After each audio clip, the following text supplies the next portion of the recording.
Scott. Yes, how are you? Doing well. Welcome to Pitch Investors Live. Thank you very much. This is a very cool platform. I'm excited to try it out and the opportunity that it provides entrepreneurs and getting into the face and in hands of investors is really it's a positive and it's something that I really think is necessary today. No, it's great. I've personally taken over tens of thousands of pitches from a lot of different people out there all over the world, and it's a great platform where people to come together, no matter where they're at, and and talk, and also have an audience out there Right. because there's people watching too. It's not just me and you. Absolutely. So it's an opportunity for you to get in front of a lot of other people as well, and hopefully come here for what you're looking for. Hey, just the opportunity to just speak with you and get another person to get the eyes on it and hear about what we're trying to accomplish is enough. That's a win for me with this whole Pitch Investors Live platform itself. Awesome. Awesome, man. So tell me, if I'm looking down, I'm just looking at my computer, so don't mind that because I'm looking at your stuff. So let me hear what you got going on. Yeah, so I'll give you some background about myself to start off. So I graduated University of Miami back in 2013, and when I was coming out of school, I was realizing, through networking and other things, I wasn't landing a job. But I realized working with recruiters, they were all doing the same thing, even though they were in different parts of the country. But I realized, this could be centrally located online, so I didn't have to do it over and over and over again. Hmm. So basically, that's where Joffer was born. And Joffer is a cloud-based vetting engine that allows employers to tailor their hiring process based on their own company needs. The software allows the employer to filter, engage, and manage the applicants so they can hire, the best applicant with ease, accuracy, and speed. Essentially, we're the hiring assistant you always wanted but could never afford. We want to help employers save money on the first interview of a potential new hire. That way, they understand the return on the human capital management piece, which most employers are lacking today in that understanding. Hmm. So is it a platform like a monster, or No, so or how's we that don't see work? ourselves as a job board or a job aggregator, and that's kind of the one difference, with us. This industry is segmented into so many different pieces. We're kind of an all-for-one product. We do a bit of everything, um, but we're more a vetting piece. We're not in the job board space, and we're not changing the way people apply for jobs online today. That's kind of the beauty of it. We're kind of if you look at a fork in the road, we're the other way that you would. So we kind of piggyback on platforms that already exist today, and when the applicant goes to apply, they're either pushed to our platform or they can go to the platform as they. Oh, are you there? Hello? Yeah, can you hear me? Yeah, your video just went black, so I just wanted to Oh, make sure you're there. okay. Um, so Is yeah, it back? Is it back now? no, you're completely black. Huh. I see a Um, red dot, obviously recording, but you're not there. okay. Let me see. Just looking online to see if the video is there. Um, I think it's still there. Let's just keep going. I Yeah, think it's that's still there. fine. No, it's easy for me if it's all right for you. Okay. So yeah, essentially, we are not what is out there today. We're a piece that is a step after what is out there today. Basically, taking candidates that apply to a position for a specific company and Hmm. creating that vetting piece. So we're actually a vetting software for those candidates, so that companies don't speak or even know somebody applied to the position Hmm. until they are actually qualified based on parameters that employer has set within their own system. Okay. Okay. So walk me through the process. I'm an employer looking to hire someone, right? So I first, need. you'd sign up with us as a platform, and you'd go about your business as it is. If you post your jobs on Facebook, that's fine. We have a KPI that connects, and it Okay. basically will just funnel the candidate that applies to our platform. Same thing with LinkedIn, all the job boards that exist, etc. Hmm. Once an applicant is in the platform, as far as an employer, you have the ability to see that person and actually see where they are in that timeline. But you're actually not notified until they make it all the way through. We call them nodes internally. Hmm. Basically, nodes are pieces of the hiring process: a skill assessment test, a verification system, background check, etc. Okay. And then those are also have defined pass-fail parameters that the employer themselves sets. So the process is fully customizable for the employer. So once that candidate is made all its way through the timeline, then an employer is notified, hey, this person has made it through, maybe you have 5 pieces, made it through all 5 pieces. Now it's time to actually speak with them in person, maybe get an in-person interview. So are they scraping the data from their LinkedIn profile or? No, we're not scraping anything from their LinkedIn profile. Basically, we're trying to become I'll call it like the Carfax for people in the hiring market. Kind of like having a report card that follows you throughout your career. Okay. So we can give people the understanding and know-how on the employer side of who they're really hiring and who that person is from a business and career standpoint. We want to enable employers to really get a perspective on that individual they wouldn't normally get with just a face-to-face interview.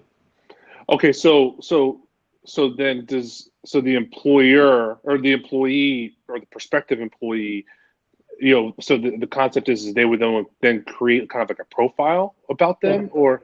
Yeah, so they would create a profile, and immediately after they apply, they would enter that first step in the hiring process, whether that's a resume credential check or a skill assessment test that person has or a background check. Those pieces can be swapped, changed around on the employer's decision and where they want that to take place in the timeline. But the job seeker, it's pretty straightforward. Whatever node is first up, that job seeker would get put into. Let's say it's a resume credential check. We have parsing technology that's enabled in the platform, so we can go ahead and do that verification for them. If they pass what the minimum is for that employer, they'll get an email and they'll get a notification, hey, you've made it past step 1, here's step 2. And then they'll do the same thing all the way down the line, either not passing and kind of exiting themselves from that actual job interview process, or continuing down the line till they actually talk with that employer or hiring manager on the phone to schedule an interview. Okay, so let me walk through a little bit more. So, the employer puts a job posting out on LinkedIn. You connect with LinkedIn. I get 100 applicants on LinkedIn. They're then sent. I guess is it an email or whatever to say, hey, come to the Joffer platform and submit this information. Take this test. Give us more information about you. Blah, blah, blah, whatever questions you ask them. So then they submit all their information. So every candidate submits their information through the Joffer platform, and then that's where your technology comes in and, and ranks them or grades them, whatever it may be. Yeah, we don't like ranking because then that creates a kind of bias within the machine learning piece. But right. But yeah, we do have the ability to just get a more comprehensive view of that individual and, pass that information along to the employer. Right. Okay. What else? Anything else that it does besides, or did I understand the basic concept there? No, you definitely understood the basic concept of it. That is the foundational piece, and that's kind of where the IP is really prevalent, is, how the moving parts and customization of this whole process work. And the beauty of it is that, if you think of the word vetting, job applicants are vetted, but people are vetted for mortgages, for, vetting goes on for everything, arms, bearing arms, things like that. So we see the IP being able to go in different directions, but our focus is on the job market because it's a $200 billion industry that has not had much innovation in decades. New job boards come out with kind of an AI piece, but at the end of the day, it's just a job board. All they are doing is handing a pile of resumes to an employer and saying, hey, now you do with it what you may. We're actually taking those resumes, parsing it out based on the employer's parameters, and then returning only 3 of 100, saying these are your top 3. Go ahead and interview these people. Yeah, and hiring sucks. It's a pain. It's annoying. I hate doing it. But you have to, right? So, So your intellectual property. Talk to me about that. What have you patented? What do you what do you hold? None of the software itself is patented at this moment. We're still building out the whole platform itself. But we have trademarked some of the smaller things, name, concept, stuff like that. But we know with technology and with software development that, you could have 100,000 lines of code, 10 lines are changed, and then it's technically not the same.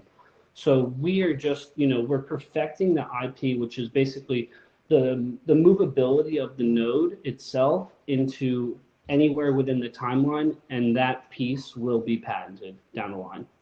Okay, okay. So theoretically, someone could come out with a similar thing that you have, just change it up a little bit. They could, yeah, but that's with technology as a whole, and that's kind of Right, I why gotcha. I understand. that's why our ask is for the 2.5 million, because we want to, saturate the market with our name and our process first, and we've done a really good job on networking the past year and a half. We've done a bunch of focus groups, focus testing to kind of build a product that is desirable by companies because they're even noticing that the bottom line is being squeezed because of I don't want to call them bad hires because nobody's a bad hire, but not understanding your hiring process 100% can really lead to a negative in the bottom line. So, all right. So you mentioned a little bit that there is AI, there is AI technology out there doing, I guess, stuff like this. Talk to me about the competition. Like, does LinkedIn, do any of these other job boards, do they have, what AI systems do they have, or what, like what process do they have to do stuff like this, and why is yours going to work better? So we're unique in the fact that we actually do the vetting portion. Most of the AI components today, they're calling them smart job boards. Essentially, it's Monster with an AI component that, for me, it's kind of like a reverse aggregator where, some sort of technology will scrape a system and pull all jobs available to a site. That AI is essentially doing that with people via LinkedIn profiles, Facebook profiles. So it's not actually narrowing down the list for an employer. It's actually expanding the list, making it more of a headache on their behalf. So the AI is not being used in a way to get into the minds of a person that's applying for a job. It's more saying, oh, we already have these 10 applicants. Let me go find another 10 that already exist on LinkedIn that are similar. Right. They'll fill the role. So LinkedIn. So you're saying LinkedIn doesn't take the 100 applicants that you get for a posting, and then I don't want to say rank, but but grades them and provides more information based off of their profile or questionnaires or anything like that. They're just handing you the applicants. Then it's up to you to do the vetting. And that's what we've heard consistently in our focus groups. A lot of these companies are looking for a way to narrow the list, and that's kind of why we went down a different path. Originally, this was a kind of a Tinder for jobs sort of a thing, but I thought that would be kind of, just a bubble sort of a play. I wanted something that actually added value to companies and gave them the ability to understand who their next hire is going to be. And on the flip side, for the job seeker, we wanted to create a system where they kind of have, like I said, like a Carfax report for themselves in their career, follow them, and so that they can, see, we can even suggest down the line using the AI, hey, maybe this job is something where you can propel your career forward, whereas, you're applying for job B that, yeah, it looks great on the outside, but it might not get you to where you eventually want to be in your career path. Okay. Yeah, that's good because you're not just another job board. There's a million of those out there. So, I mean, kind of the, what's to prevent LinkedIn from just creating some, creating some personality tests and a little bit of, I mean, I feel like they could, just add a couple questions to the tail end to do this already. I mean, they have, millions and millions of people going through their system already. What's to prevent them from doing this? So I'm glad you asked that. I actually didn't provide a graphic that I have. It's done by an accelerator focused on HR technology. But the reason that, a company like LinkedIn, who's not even really a job site, they're more of a networking, platform. But, the reason they're not doing anything like that is because the way that the HR and recruitment industry is segmented online, it's broken into more candidate and employer focused. So that breaks it down in half. And then even further, it breaks it down into sourcing, engaging, selecting, and hiring. Basically, companies that have come out have all focused on just one piece within any of that. Yeah. And to even break it down a little farther, video interviews, matching assessment, skills-based assessment, career advice and coaching. We're basically encompassing all of these pieces into one platform.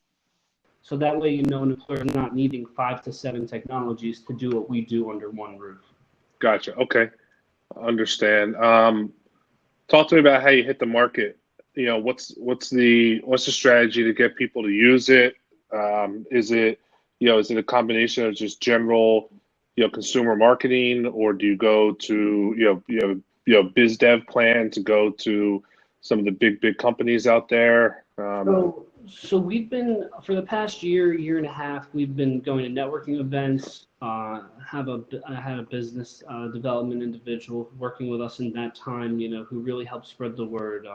She got out there in front of the face of companies. We did, not just networking events, but we did like socials that we were invited to, and people really started to create buzz. Well, we had our landing page up, which I sent you the graphic, for 3 months, and we had so much traffic that I had to take it down.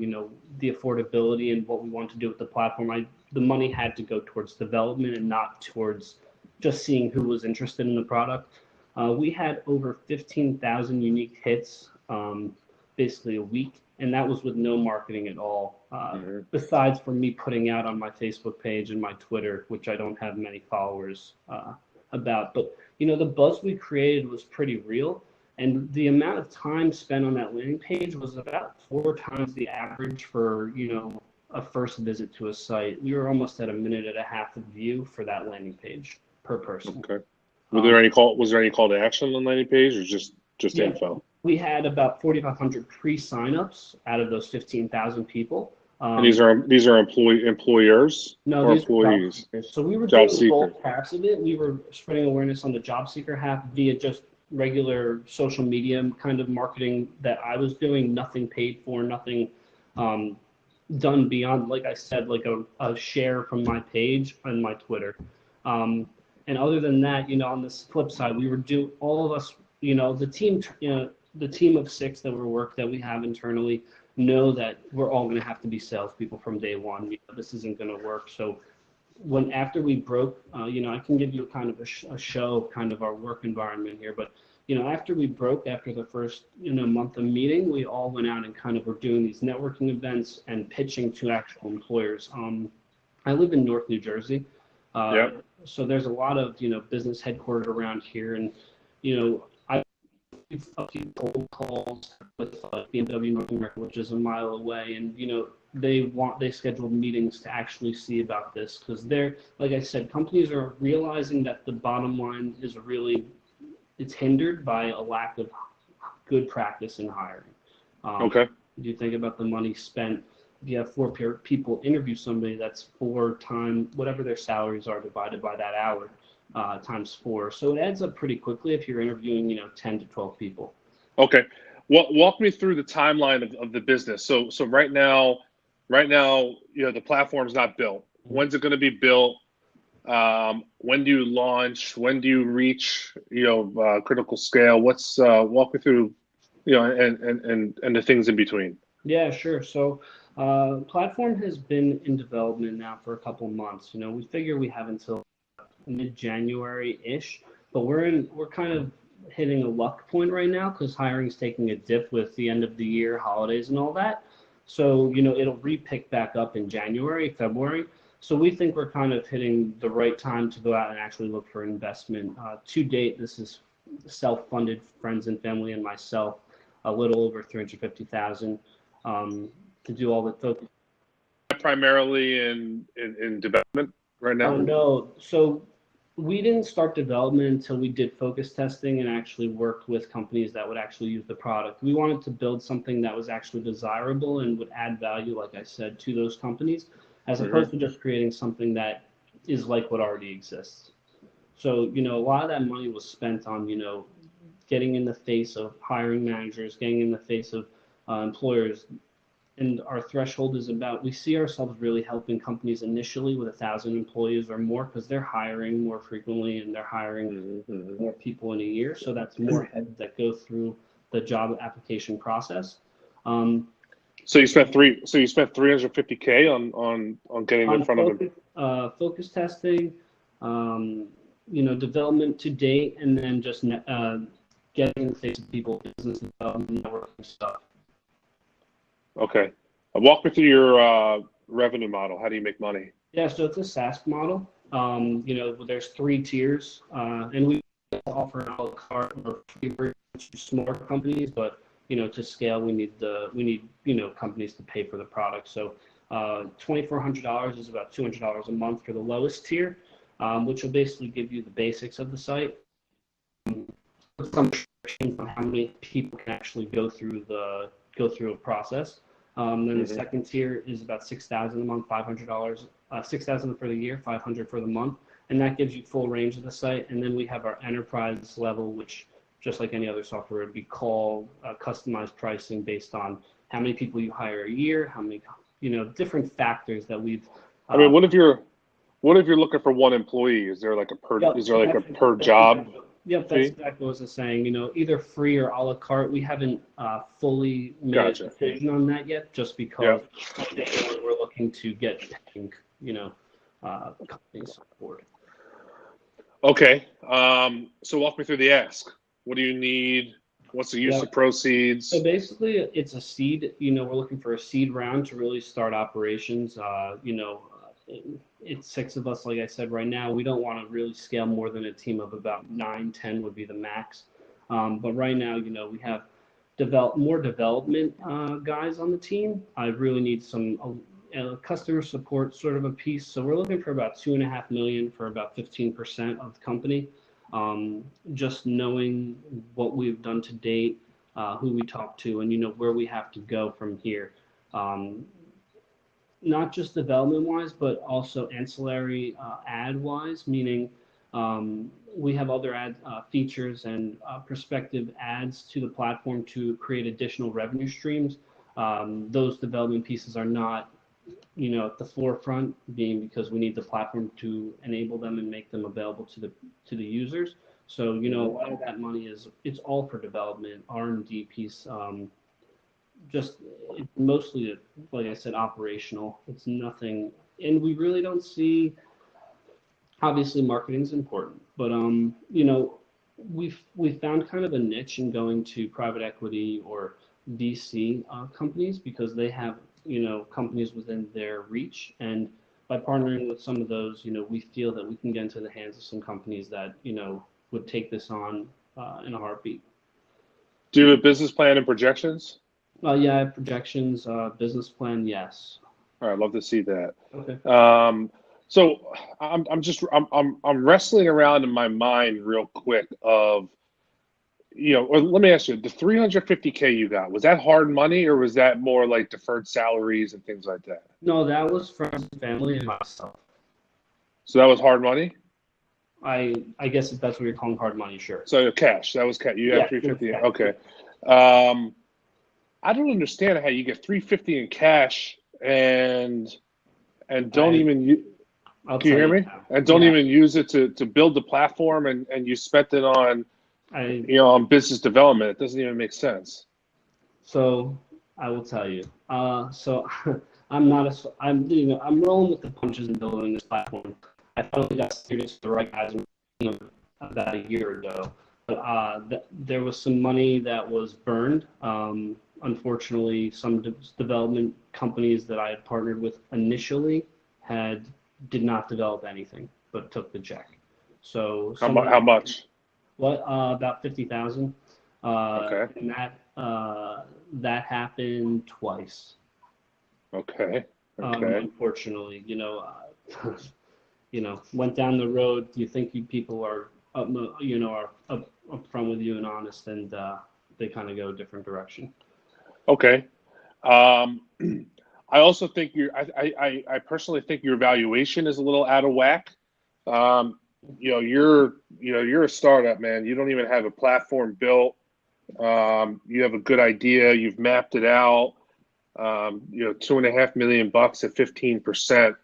It's a little bit of a tough pill to swallow. Honestly, have you tapped out your friends and family? Unfortunately, yes. Okay. That's why we're now starting this ball of trying to get an investor on board. I will say that in this whole process of going down some rabbit holes, unfortunately, it's a learning curve, and Sure. that was on me initially. That was not for many of the people that had given me money afterwards, but the response that I get about the product and the platform is such that people are still willing to Right. give it to me. I like it. Yeah, no, I like the idea. I do. I think, I'd like to see your business plan. I'd like to see the projections, how much money you're spending on marketing. I think you may be underestimating that a little bit and what that's going to take. An endorsement from the guys I'm now partnered with, from Morphologic. I don't know if you received that letter. I think so. I don't think I read it though. That's all right. But yeah, they, the experience they bring to the table is in business intelligence and in marketing, and how that drives sales. But the one data scientist who's one of my right-hand guys, they build and scale things with. I see. I'm reading. Yeah, I'm reading this. Marketing feel. And they're very successful at it. And, Cool. So yeah, the marketing play, yes, you're not the first person to say that we should probably put more into the marketing piece, but we really want to just drive sales based on our networks. And our networks are, if I had, hindsight's always 20/20. If I had, right. If I knew now, I knew when I started, I would have went to some of our potential clients that we've been talking to and have them be more investment conversations, not would you be a customer conversation. Yeah. No, that's okay. I mean, listen, yes and no. It's okay because if you get some big customers, then you can get some investors. Listen, I like the idea. I do. I want to see your business plan, your projections, and your numbers. See how you're utilizing the capital. I think your valuation is too high. I'd like to review this with our team. I honestly, I think we could help you a lot also in the sense of trying to grow and scale the users. And I think really the users stem from the employers because, because it's a B2B. It's a B2B. Yeah. There's something that's, there's something in this whole story that's kind of like weird to me and just, not connecting with me. Maybe that's just because you got burned and you got screwed and you blew through a bunch of money. Cause that 350K, that could have gotten you to a point where, you're already making revenues right now. I know. Potentially. Which is tough and which scares me a little bit. Send me that information. Yep. I'll give you my email address. Send me your business plan, your projections, your use of proceeds. My email is Brian, BRIAN, at kevinharrington.tv. Okay. It's cool. I like it. I like the idea. I like the concept. I think, listen, you scale this a little bit, then LinkedIn's going to buy you, or one of these platforms are going to buy you. I think that's probably the goal. And I think you just may need some help along the way of navigating a lot of these things. Yeah. Because advisorship is just as good as an investment to me. Yeah, because listen, it's it's tough. It's a tough world out there, right? And you already got screwed a couple times, which sucks, man. That sucks so much. It happened with my money, not somebody else's money. Yeah. So let me ask you though. So that was two $50,000 lessons. Where's the other 150 at? No, that okay. So no, it's more than that. It's about Oh, 250. 250. Sorry, sorry, Yeah, sorry. Yeah. 250. So we spent about 50 to 60 on those focus groups over the course of the past 18 to 24 months when we started looking into the space. And then majority of that has gone to other majority of that has gone to some sponsorships as far as networking events, Right. and then the rest has been development. So it sounds like you've used money in very weird areas, which I don't like. Your valuation it's a big negative too. Someone who wants to invest 2.5 million into the platform the way it is right now, I mean, they're going to want a majority of the company, honestly. Right. Um, you haven't launched, you don't have the platform built. So listen, just send me that stuff. Let me look at it. I'll share it with our team. I like the concept. I really like the idea. I'm going to do research and to see what and listen, if you could help me with that and see, if you could send me anything about your competitors or, quote unquote competitors or things to look out for, I'd love to make my job a little easier. But, it's interesting. Definitely want to explore further. But, something's got to change within your whole ask and the way that you're trying to go about it, I think. Okay. Okay. That's good feedback. I appreciate Yeah. that. And you know, just getting, like I said, getting it into somebody else's eyes, getting that feedback from you, that helps me, in moving forward and what to kind of look out for and do next. Yeah. Yeah. Cool. You're based in North Jersey? Yes, I'm in North Jersey. Awesome. Cool. Hmm. Where are you located? I'm in Long Island. Oh, nice. You're pretty Yeah. close. So you graduated Miami in 13, right? You said? Yes. What have you been doing since then? I've been doing this full time for about 2 years, a little about 2 years. I was working with my father before that. What's your father do? He's in waste removal, waste management. Okay, cool. Very cool. Yep. Very cool. All right, man. I appreciate it. Thanks so much. Thanks for coming on Pitch Investors Live. Hope you had a good time. I did. It was a really great experience. Thank you for your time this morning, Brian. Yeah, no problem. Have Thanks a so good much. one. You You got too. it. Bye Bye bye. bye.